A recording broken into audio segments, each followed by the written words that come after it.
Sir, magandang gabi po sa inyo. At kumusta po since nung nag-start po ng open ng bazaar sa High-End Festival this year 2026 from 20 until now. Okay. Kumusta po ang benta po ninyo?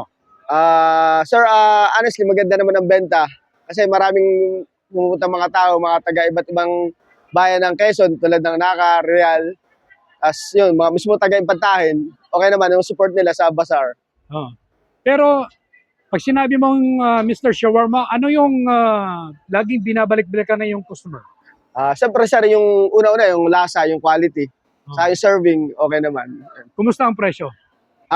Pangmasa naman, sir, kumbaga 75 pesos, di ba? Sa mahal ng mga presyo ngayon, kumbaga naka-maintain pa rin tayo sa pangmasa, yun lang. Sa 75 pesos na yun, ano yung mga nakalagay doon?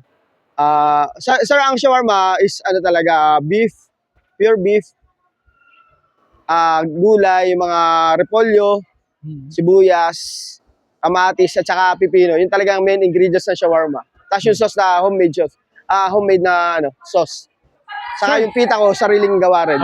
Kunting background lang, kailan nagsimula yung shawarma? 2007 din, sir. 2007 din pa po.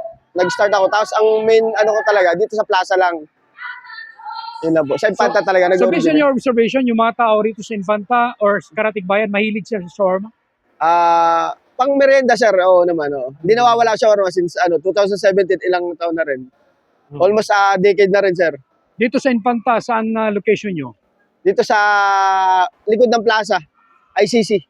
ICC? Oo. Dito sa lang, sir. Ilang branch meron kayo? Ngayon, sir, isa pa lang. Pero before, marami. Meron akong mga rolling store, meron akong food truck, meron. Paano? Ay, hikayatin nyo po. Yun po mga gustong tumangkilik ng inyong produkto. Sa mga hindi pa nakakatikin ng Mr. Shawarma, nung shawarma talaga, ito yung authentic na shawarma na gawang Infanta. Yun lang po. At sana supportahan natin yung sariling atin. Salamat po. Thank you.